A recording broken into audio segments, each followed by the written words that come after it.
भृत्यार्त्यहं प्रणतपाल भवाब्धिपोतम्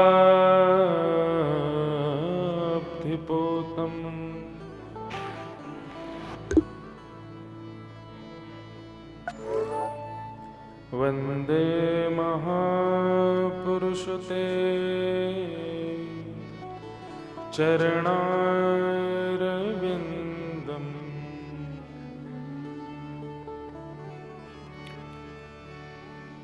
अस्ति स्वस्तरुणीकराग्रविगलत्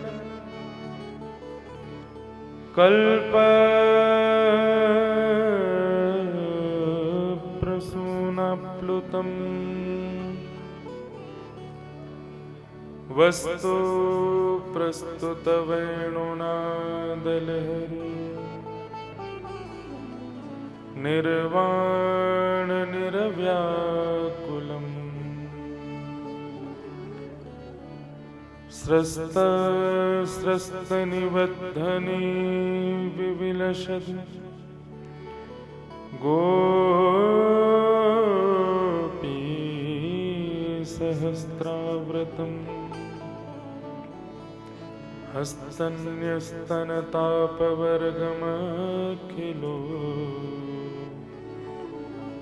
दारं किशोराकृति कृष्णत्वदीयपदपङ्कजपञ्जरान्ते अद्यैव मे विशतु मानसराजहंसः प्राणप्रयाणसमये कफवातपित्तैः कण्ठावरोधनविधौ स्मरणं कुतस्ते लक्ष्मीनाथ समारंभा नाथ यामुनमध्यमा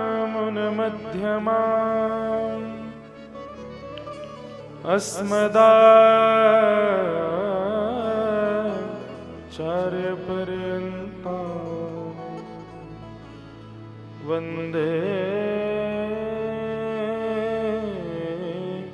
गुरुपरम्परा। जय जय श्री राधारमण, जय जय नवलकिशोर, जय गोपीचित चोर प्रभु, जय जय माखन चोर।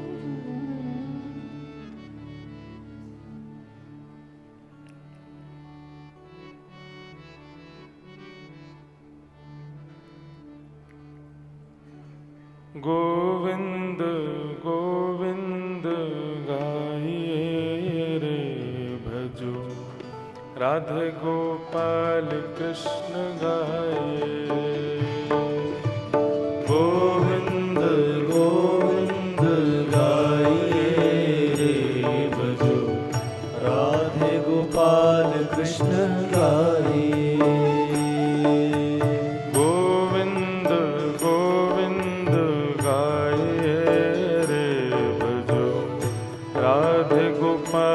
कृष्ण गाइए। गोविंद गोविंद गाइए रे भजो, राधे गोपाल कृष्ण गाइए। हे गोविंद गोविंद गाइए रे भजो, राधे गोपाल कृष्ण गाइए। गोविंद गोविंद गाइए रे भजो, राधे गोपाल कृष्ण गाइए। गोविंद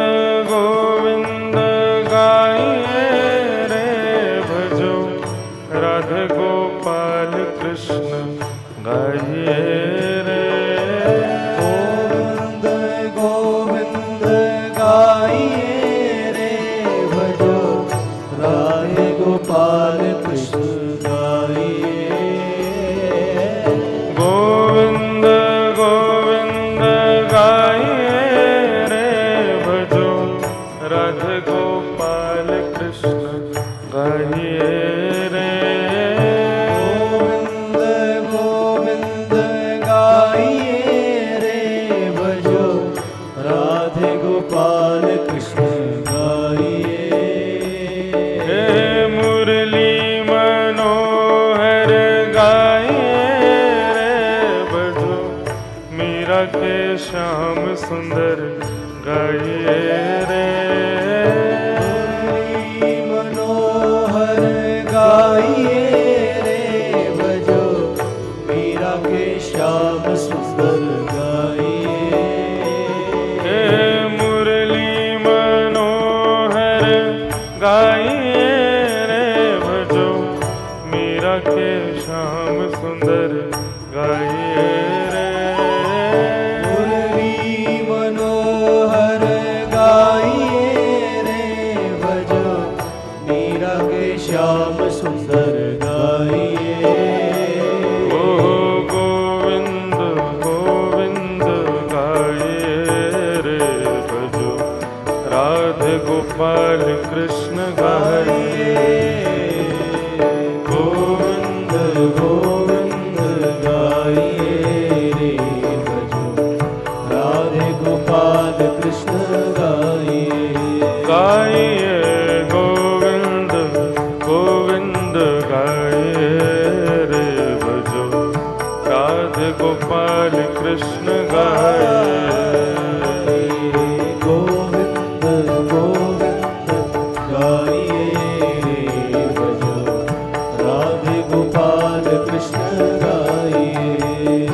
हे गोविंद गोविंद गाइए रे भजो, राधे गोपाल कृष्ण गाइए। गोविंद गोविंद गाइए रे भजो, राधे गोपाल कृष्ण गाइए। हे गोविंद गोविंद गाइए रे भजो, बद्रीनाथ प्रभु गाइए रे। गोविंद गोविंद गाइए रे भजो, बद्रीनाथ प्रभु गाइए। गोविंद गोविंद गाइए रे भजो, बद्रीनाथ प्रभु गाइए रे।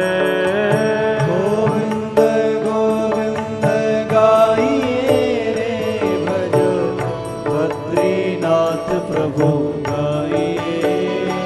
हे गोविंद गोविंद गाइए रे भजो, बद्रीनाथ प्रभु गाइए रे।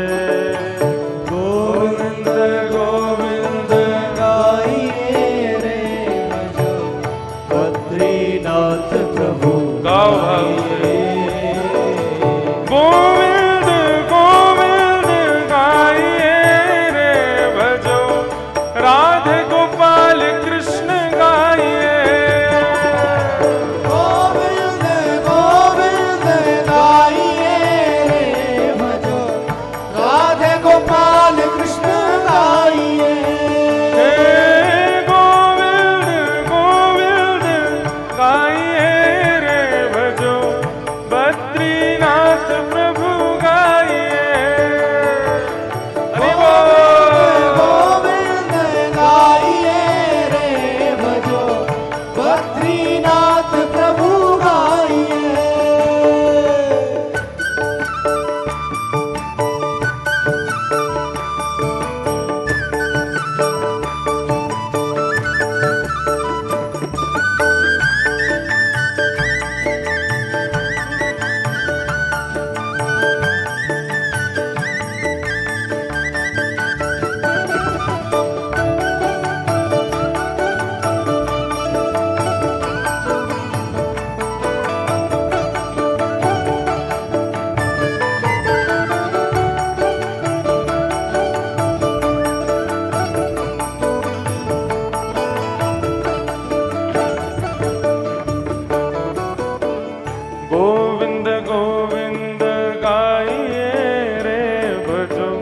सुदामा के मित्र कृष्ण गाइए रे। गोविंद गाइए रे भजो, सुदामा के मित्र कृष्ण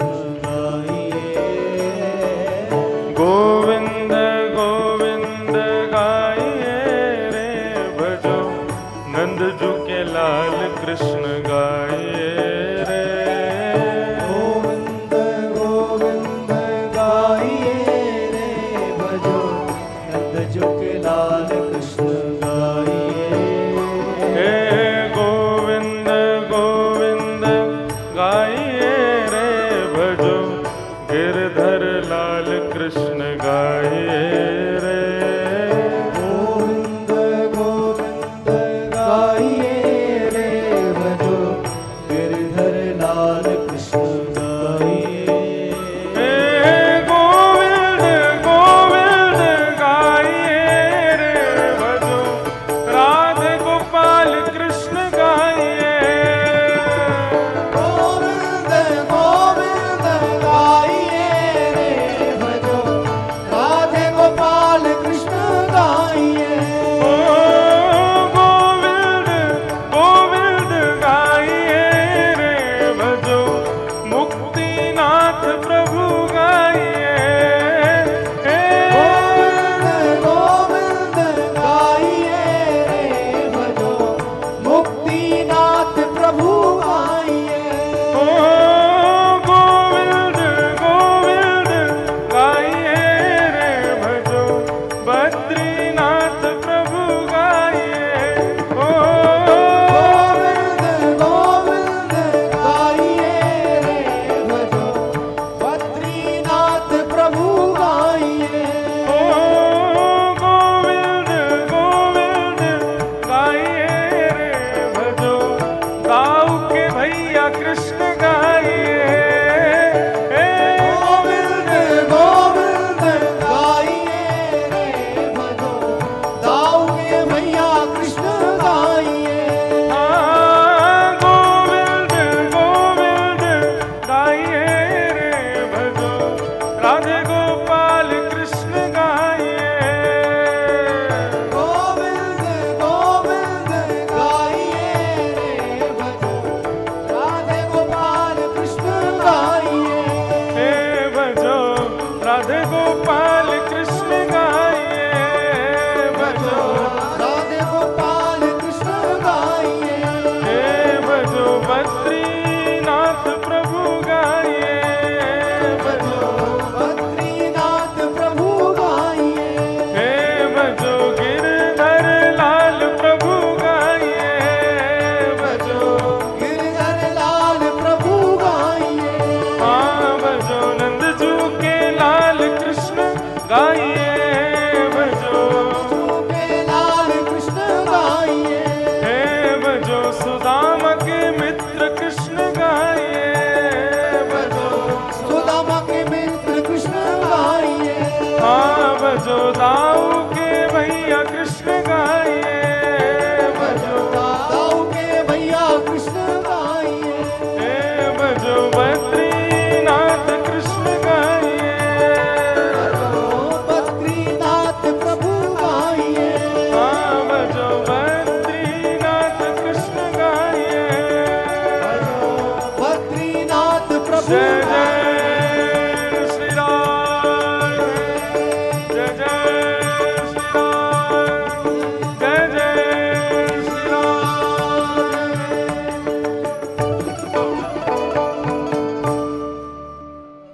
श्री वृंदावन बिहारी लाल की जय श्री राधा रमण लाल की श्री राधा वल्लभ लाल की जय श्री बद्री विशाल भगवान की जय श्री नरनारायण भगवान की जय। नमः पार्वती पतये हर हर महादेव।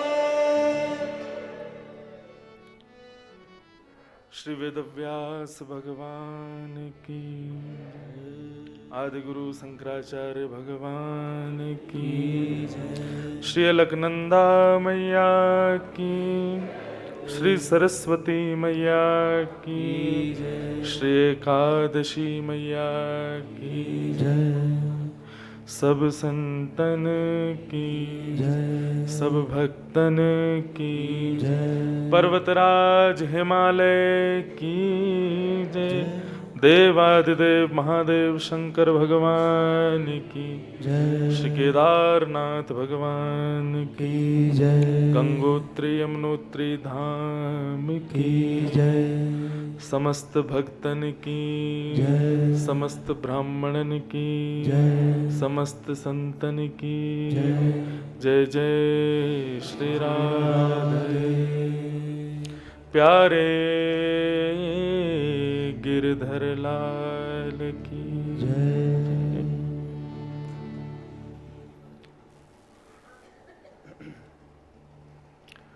परम मंगल में परात्पर अखिलेश्वर अकारण करुणा वरुणालय भक्तवांछा कल्पतरु तड़िद्वत विनिंदित पीतांबरधारी श्री बालकृष्ण लाल की, श्री बद्री विशाल भगवान की शब्दमयी वाणीमयी वांगमयी प्रतिमूर्ति हम आप सबके मध्य में विराजमान श्रीमद् भागवत को बारंबार प्रणाम। भगवान नरनारायण की परम कृपा से हम आप सब लोग इस भू वैकुंठ बद्रीनाथ में 7 दिवस तक एकत्रित होकर के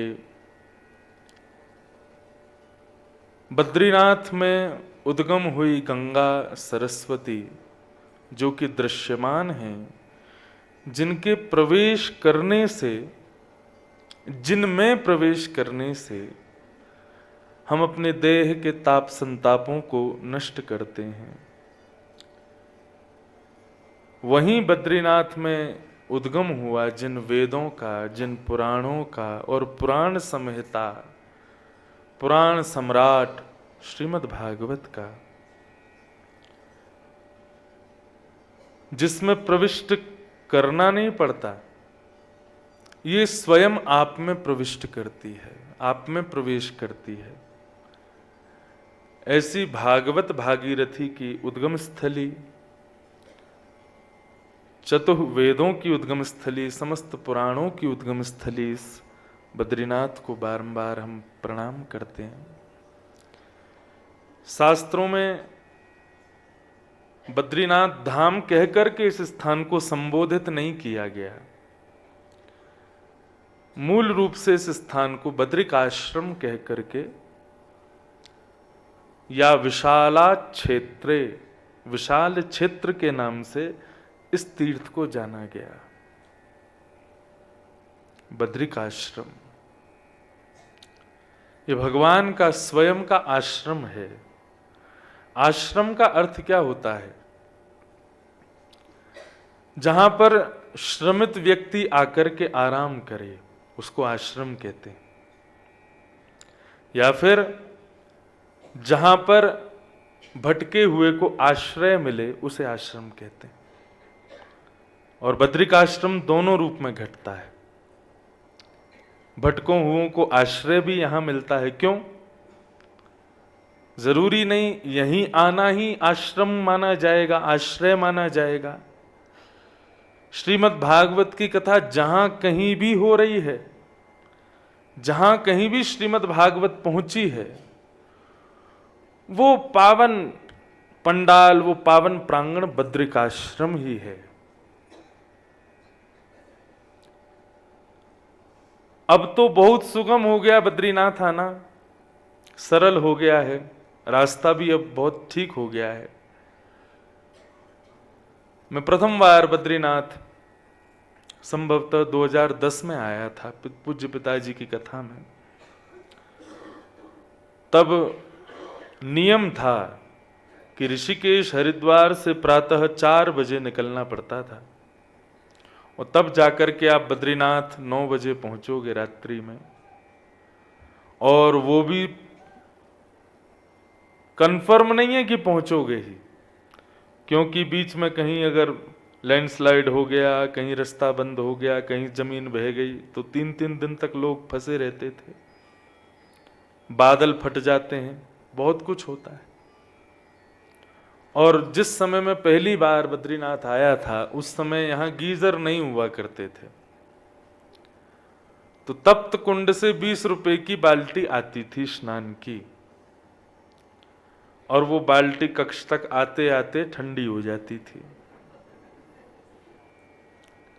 वही स्नान का साधन था, बिल्कुल कोई यहां पर व्यवस्थाएं नहीं थी। पूज्य पिताजी महाराज ने तो अपने जीवन के बद्रीनाथ की प्रथम कथा की थी शायद 82 में, 1982 में, बहुत वर्ष पहले। तब तो यहाँ कुछ भी ऐसा साधन था ही नहीं। वक्ता कथा करने के लिए 4 दिन पहले वृंदावन से निकलते थे, 2 दिन का मार्जिन लेके चलते थे, क्या पता पहुंचे नहीं पहुंचे। और फिर कथा विश्राम के भी 5 दिन 6 दिन बाद की डेट कहीं देते थे कि आने जाने का कोई पता नहीं है। तो इतना दुर्गम था मार्ग बद्रीनाथ का। तो सोचो, बद्री का आश्रम में जब भागवत की रचना हुई तब उस समय व्यास जी ने यह भी विचार किया होगा, ये भू वैकुंठ है, यहां पर आना सरल नहीं है, यहां पर आना सहज नहीं है, लेकिन यहां आना मानव के लिए अत्यंत आवश्यक है, क्योंकि नारायण उसके लिए यहां तप कर रहे हैं। कुछ नहीं तो केवल धन्यवाद ज्ञापन के लिए मानव को आना तो चाहिए।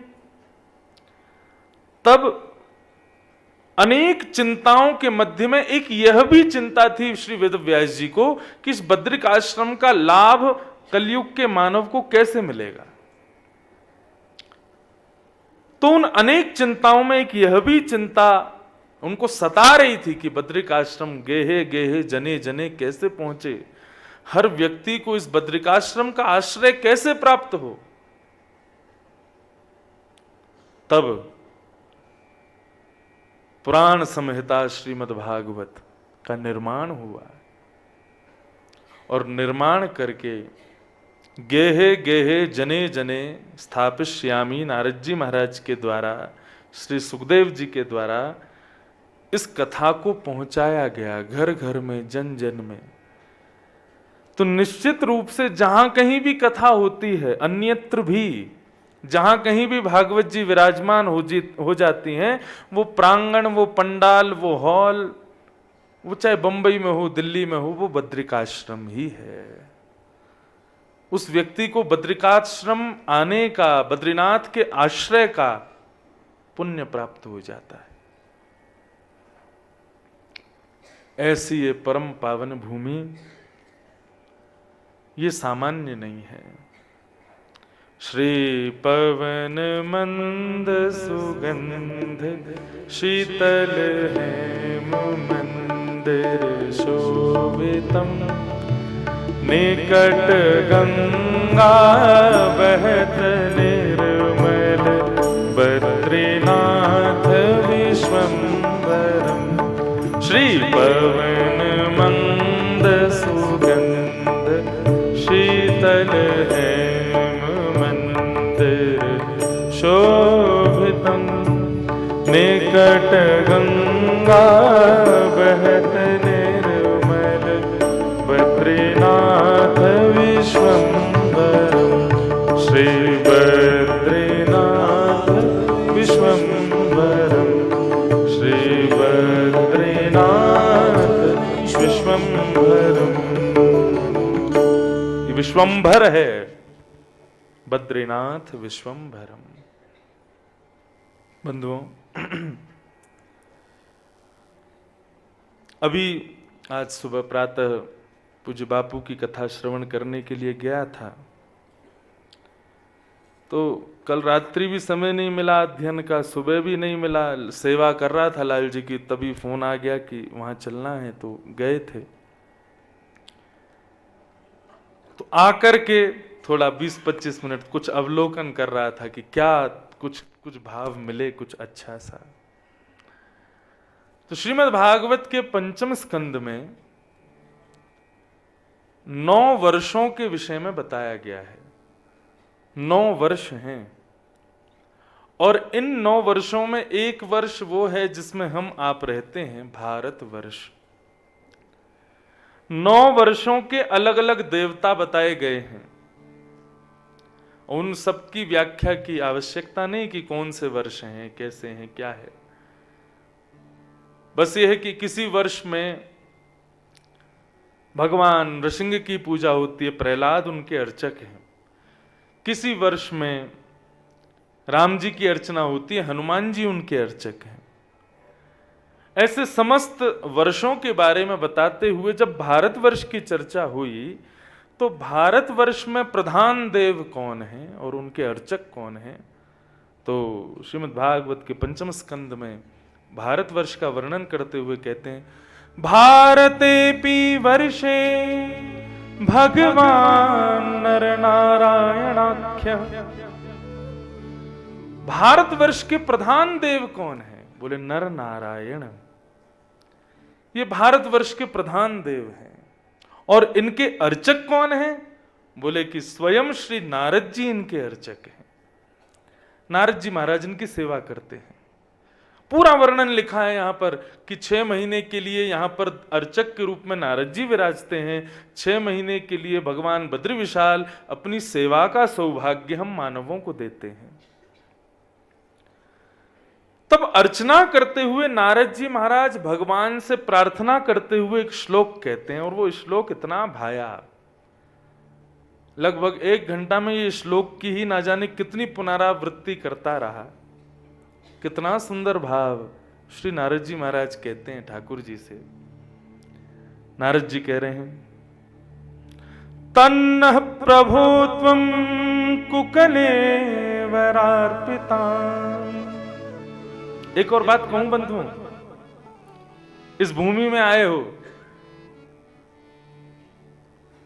ठाकुर जी के सन्मुख बैठ करके, या ठाकुर जी के सन्मुख ना बैठ सको, गंगा जी के सन्मुख बैठ के, माना गांव में बैठ के, नारायण पर्वत या नर पर्वत पर बैठ करके, कहीं एकांत में बैठ के जो भी भागवत का श्लोक याद हो ना, उसका मनन चिंतन करना।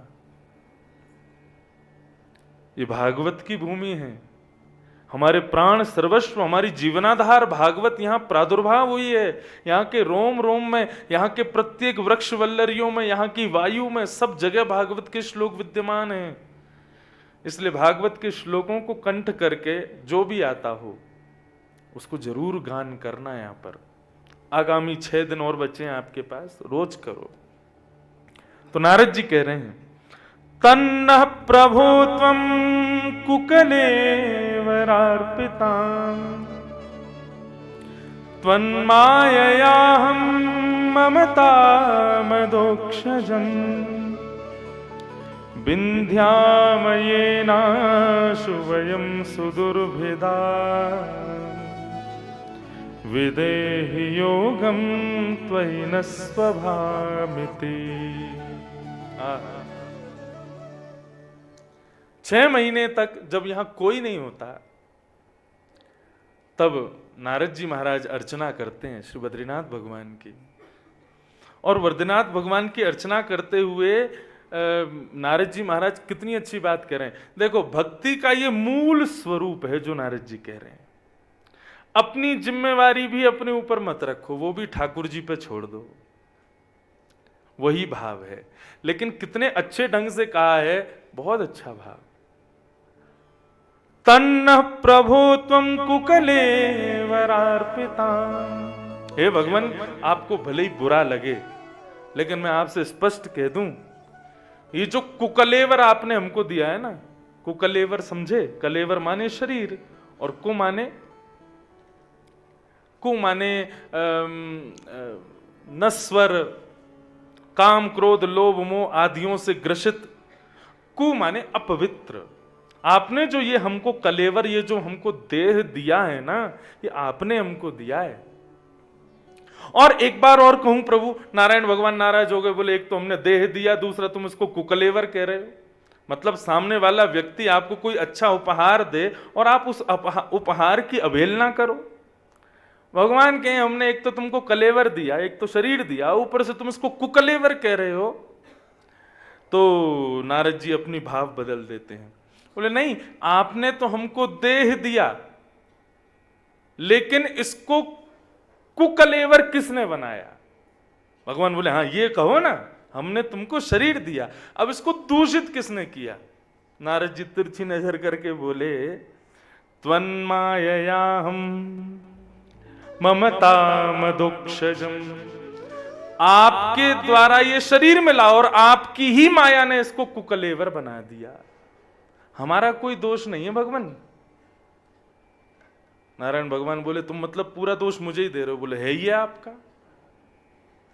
शरीर आपने दिया था हमको, लेकिन जब हमारा जन्म हुआ था तब हम कैसे थे? शुद्धोषि मुक्तोषि निरंजनोषि संसार मायाम परिवर्जितोषि संसार मायाम परित्यज्य निद्राम मदान सावाक्य उवाच बालम।